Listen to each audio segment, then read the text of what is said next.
भारत माता की, भारत माता की, छत्रपती शिवाजी महाराज की, धर्मवीर छत्रपती संभाजी महाराज की, जय भवानी, जय भवानी, वंदे वंदे वंदे। आजच्या विजय उत्सव प्रसंगी आपल्यामध्ये उपस्थित असलेले आपले महाराष्ट्राचे अध्यक्ष माननीय रवींद्र चव्हाणजी, मंगल प्रभात लोढाजी, नार्वेकरजी, किरीटभाई, या ठिकाणी उपस्थित योगेशजी, आपले सर्व आमदार, सोमादीदी, या ठिकाणी उपस्थित सर्व पदाधिकारी आणि उपस्थित सर्व भगिनी आणि बंधूंनो, आजचा दिवस आपल्या सर्वांकरता एक अतिशय ऐतिहासिक दिवस आहे।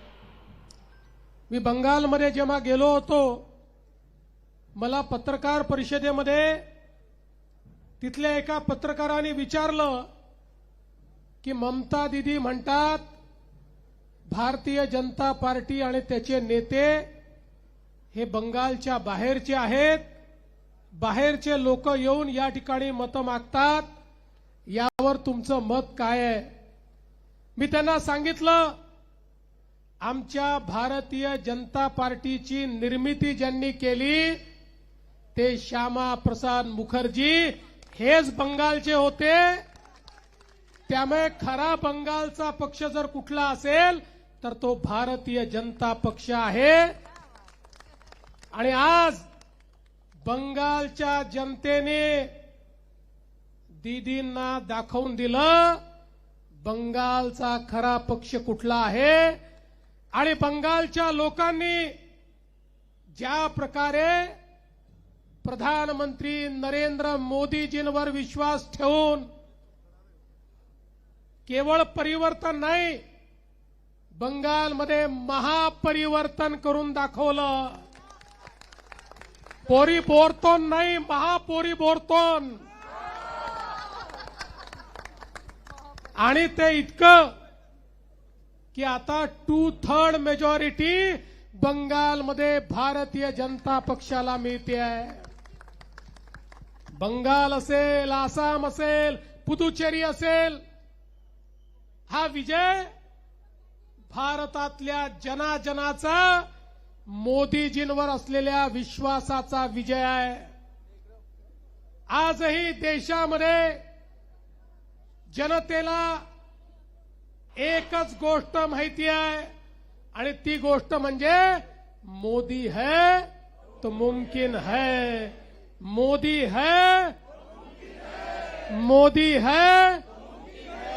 आणि म्हणून बंगालला कुशासनातनं बाहेर काढण्याचं काम 30 वर्ष काँग्रेस, 36 वर्ष कम्युनिस्ट आणि या दोघांपेक्षाही खतरनाक 15 वर्ष ममता दीदीचं शासन, जो बंगाल देशाची आर्थिक राजधानी होता, जो कोलकाता देशाची आर्थिक आणि कमर्शियल कॅपिटल होतं, त्या बंगालची अवस्था या सगळ्या लोकांनी मिळून अशा पद्धतीनं केली की आज बंगालमध्ये देशात येणारा जो एफडीआय आहे त्याचा 0.5% देखील येत नाही।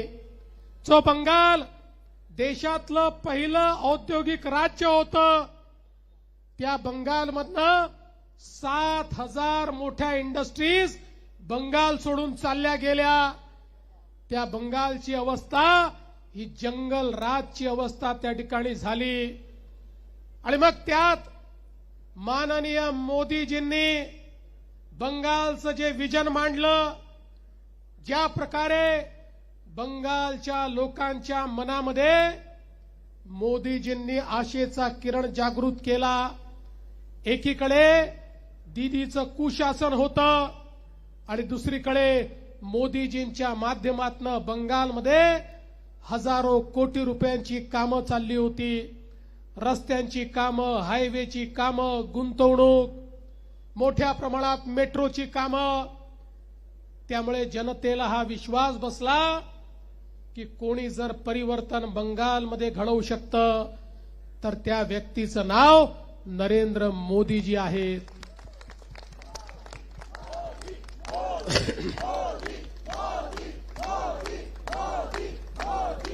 मोदीजींवरचा विश्वास आज जनतेनं मतपेटीमध्ये दाखवलेला आहे.